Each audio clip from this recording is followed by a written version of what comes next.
नमस्कार दोस्तों, ये घटना चक्र का 69 बीपीएससी के लिए हल प्रश्न पत्र है। तो आइए मध्यकालीन भारत का इस इतिहास से स्टार्ट करते हैं। बाकी एंशिएंट हम लोग कंप्लीट कर चुके हैं। फर्स्ट क्वेश्चन है, गुलाम वंश का प्रथम शासक कौन था?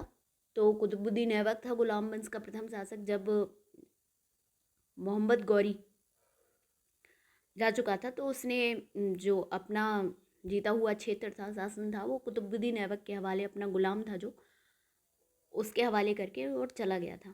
तो प्रथम शासक गुलाम वंश का कुतुबुद्दीन ऐबक माना जाता है। वह ऐबक नामक तुर्क जनजाति का था। 1206 से 10 तक रहा। बचपन में उसे निसापुर के काजी फखरुद्दीन अब्दुल अजीज कुकी ने एक दास के रूप में खरीदा था। काजी ने उसको उचित ढंग से देखभाल की और सभी शिक्षाओं से पूर्ण कराए। ऐबक बचपन से ही अति सुरीले स्वर में कुरान पढ़ता था, जिस कारण वह कुरान का पाठ करने वाला के नाम से प्रसिद्ध हो गया। बाद में वह निशापुर से गजनी लाया गया, जहां उसे गौरी ने खरीद लिया। अपने प्रतिभा, लगन और ईमानदारी के बल पर शीघ्र ही ऐबक ने गौरी का विश्वास प्राप्त कर लिया। गौरी ने उसे अमीर आखूर के पद पर प्रोन्नत किया और यहीं से उसके जीवन का एक नया आरंभ, ठीक है, आरंभ हुआ।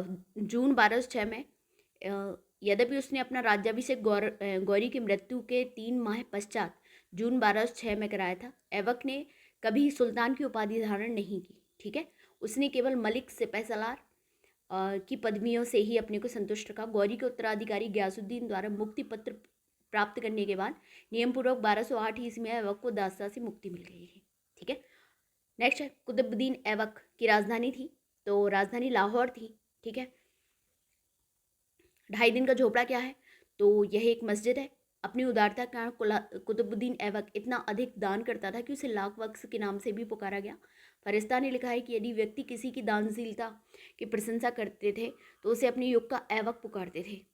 इसकी एक उपाधि कुरान खां भी थी। ठीक है,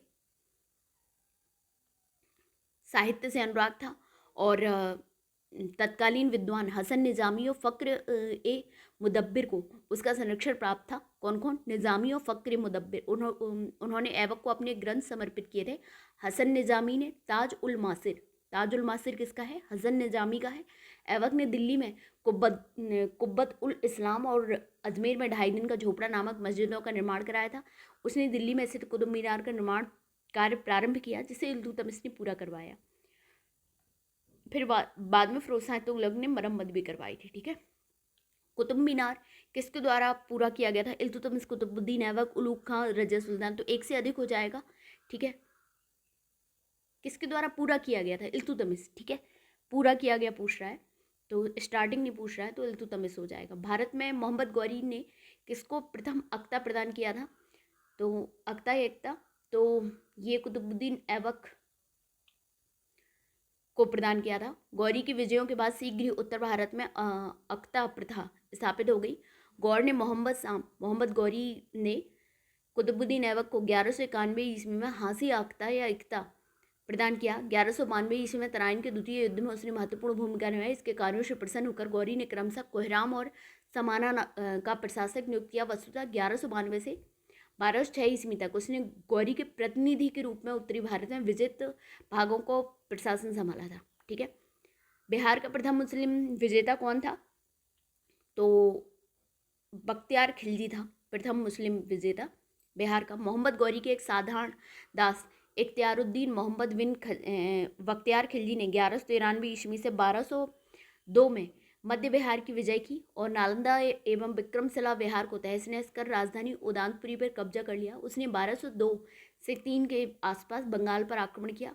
इस समय वहाँ का शासक लक्ष्मण सेन था। वह बिना युद्ध किए ही भाग निकला। तुर्की सेना ने राजधानी नदिया में प्रवेश कर बुरी तरह लूटपाट की। ठीक है, अच्छा, प्रसिद्ध पर्शियन इतिहासकार मिनहाजुद्दीन सिराज ने अपनी पुस्तक तबकात नासरी में बिहार में उसके हमलों के बारे में विस्तृत वर्णन किया है। नेक्स्ट है, बिहार पर बख्तियार खिलजी के हमले का पहला विवरण प्राप्त हुआ। तो कहाँ से प्राप्त हुआ? तबकात नासरी। किसने लिखी थी? मिनहाजुद्दीन सिराज ने। ठीक है, नालंदा बिहार का विध्वंस किया था, तो किसने? बख्तियार खिलजी ने। इल्तुतमिश ने बिहार में अपना प्रथम सूबेदार नियुक्त किया था, तो मलिक जानी को किया था। बिहार में अपना प्रथम सूबेदार नियुक्त किया था इल्तुतमिश ने। 1225 ईस्वी में इल्तुतमिश ने बिहार शरीफ एवं राढ़ पर अधिकार कर राजमहल की पहाड़ियों में तेलियागढ़ के समीप हिसामुद्दीन ऐवाज को पराजित किया। ऐवाज ने इल्तुतमिश की अधीनता स्वीकार कर ली। इल्तुतमिश ने ऐवाज के स्थान पर मलिक जानी को बिहार का सूबेदार नियुक्त किया। ठीक है, नेक्स्ट है, वह प्रथम मुस्लिम शासक कौन था जिसने शासन के सिद्धांत थ्योरी ऑफ किंगशिप को राजाओं की ईश्वरीय अधिकार सिद्धांत के समान प्रतिपादित किया? तो बलबन था। ठीक है, राजाओं की ईश्वरीय अधिकार सिद्धांत के लिए, ठीक है, बलबन माना जाता है। और नियावत खुदाई कहलाता था वो। ठीक है, और राजा जिल्ले अल्लाह है और जिल्ले इलाही अर्थात ईश्वर का प्रतिबिंब है। उसके पुत्र बुगरा खां ने कहा था सुल्तान का पद निरंकुशता का सजीव प्रतीक है। नेक्स्ट है, किस दिल्ली सुल्तान ने रक्त एवं लोहे की नीति अपनाई? तो बलबन ने अपनाई थी रक्त एवं लोहे की नीति। और इसके राजत्व सिद्धांत की दो मुख्य विशेषताएं से सुल्तान का पद ईश्वर के द्वारा प्रदत्त होता है और द्वितीय सुल्तान का निरंकुश होना आवश्यक है। ठीक है, नेक्स्ट है, जब उसने राजत्व प्राप्त किया तो वह शरीयत के नियमों आदेशों से पूर्णतः स्वतंत्र था। वर्णी ने यह कथन किस सुल्तान के लिए कहा? तो ये अलाउद्दीन खिलजी के लिए कहा था वर्णी ने। ठीक है, अलाउद्दीन खिलजी दिल्ली का पहला सुल्तान था जिसने धर्म पर राज्य का नियंत्रण स्थापित किया। इस संदर्भ में उसने अपनी नीति व्याख्या करते हुए है कि मैं नहीं जानता कि कानून की दृष्टि से क्या उचित है क्या अनुचित। मैं राज्य की भलाई और अवसर विशेष के लिए जो उपयुक्त समझता हूँ उसी को करने की आज्ञा देता हूँ। अंतिम न्याय के दिन मेरा क्या होगा मैं नहीं जानता। अलाउद्दीन के राजपद के विषय में बलबन के विचार को पुनः जीवित किया। ठीक है, राजत्व वाला सिद्धांत। ठीक है, उसने अपने आप को यामीन उस खिलाफत नासरी अमीर उल मुनानिन बताया। इस प्रकार अलाउद्दीन खिलजी दिल्ली का पहला सुल्तान था जिसने धर्म को राजनीति में हस्तक्षेप नहीं करने दिया। अलाउद्दीन उलेमा वर्ग के प्रभाव से मुक्त रहा। ठीक है, अलाउद्दीन खिलजी के प्रसिद्ध सेनापतियों में किसकी मंगोलों के विरुद्ध लड़ते हुए मृत्यु हो गई थी? तो जफर खां की मृत्यु हो गई थी मंगोलों के खिलाफ लड़ते हुए। और उसी मतलब जिस रात ये लड़ा था उस रात 30 कोस पीछे हट गए थे मंगोल। ठीक है, और वापस चले गए। 14 हैरानी पद्मनी का नाम अलाउद्दीन की चित्तौड़ विजय से जोड़ा जाता है। उसके पति का नाम क्या था? तो रतन सिंह था, राणा रतन सिंह थे। 1540 ईस्वी में मलिक मोहम्मद जायसी द्वारा पद्मावत लिखी गई थी, उसमें इसका वर्णन है। अलाउद्दीन खिलजी के आक्रमण के समय देवगिरी का शासक कौन था? तो रामचंद्र देव थे देवगिरी के शासक। 1296 देवगिरी के शासक रामचंद्र देव ने अलाउद्दीन के सफल आक्रमण से बाध्य होकर उसे प्रतिवर्ष एलचपुर की आय भेजने का वादा किया था, परंतु 1305 ईस्वी से 1306 ईस्वी में उसने वह कर उस कर को दिल्ली नहीं भेजा, जिस कारण 1307 ईस्वी में उसने अलाउद्दीन ने मलिक कफूर के नेतृत्व में एक सेना देवगिरी पर आक्रमण करने के लिए भेजी और पराजित हो गया, आत्मसमर्पण कर दिया उसने रामचंद्र देव ने। किस सुल्तान के काल में खालिसा भूमि अधिक पैमाने में विकसित हुई? तो अलाउद्दीन खिलजी के टाइम जो खालसा भूमि थी वो अधिक विकसित हुई। राजस्व और लगान व्यवस्था का मुख्य उद्देश्य शक्तिशाली एवं निरंकुश राज्य की स्थापना करना था। उसने उन सभी व्यक्तियों से भूमि छीन ली जिन्हें वह मिल्क राज्य द्वारा प्रदत्त संपत्ति, इनाम, इंदरात या पेंशन है वो मिल्क कहलाता है, या वक्फ धर्मात प्राप्त हुई भूमि आदि के रूप में मिली थी। फलतः खालसा भूमि अधिक पैमाने पर विकसित हुई। ठीक है, अलाई दरवाजा का निर्माण किस सुल्तान ने करवाया? तो अलाउद्दीन खिलजी ने करवाया था। अलाई दरवाजा का निर्माण सुल्तान अलाउद्दीन खिलजी ने कुतुब मीनार के निकट करवाया। इसका निर्माण लाल पत्थरों तरह संगमरमर के द्वारा हुआ। यह 1311 में बनकर तैयार हुआ। इल्तुतमिश के मकबरे के तरह इसके एक चौकोर बड़ा कमरा है। इसकी छत पर एक गुम्बद है और इसके चारों दीवारों में एक मेहराबदार प्रवेश द्वार है। ठीक है, नेक्स्ट है, दिल्ली के किस सुल्तान ने सबसे ज़्यादा नहरों का निर्माण किया था? तो फिरोज शाह तुगलक ने करवाया था। जबकि अगर शुरुआत जो है वो फिरोज शाह तुगलक का नहीं आता है उसमें नाम। फिरोज शाह तुगलक का शासनकाल भारत में नहरों के सबसे बड़े जाल का निर्माण करने के लिए प्रसिद्ध रहा। सिंचाई की सुविधा के लिए उसने 5 बड़ी नहरों का निर्माण करवाया। फिरोज शाह तुगलक उलेमा वर्ग की स्वीकृति के पश्चात हक के सर्व नामक सिंचाई कर लगाने वाला दिल्ली का पहला सुल्तान था। उन किसानों को जो सिंचाई के लिए शाही नहरों का पानी प्रयोग में लाते थे उन अपनी पैदावार का 1/10 भाग सरकार को देना पड़ता था। फिरोज तुगलक द्वारा स्थापित दार उल सफ़ा क्या था? तो ये खैराती अस्पताल था, ये दारुल सफ़ा। ठीक है, निम्नलिखित में से किस सुल्तानों ने बेरोजगारों को रोजगार दिलवाया? तो यही है फिरोज शाह तुगलक। फिरोज शाह तुगलक ने सामान्य लोगों की भलाई के लिए कुछ उपकार के कार्य की नियुक्ति के लिए एक दफ्तर, रोजगार दफ्तर खोला गया। ठीक है।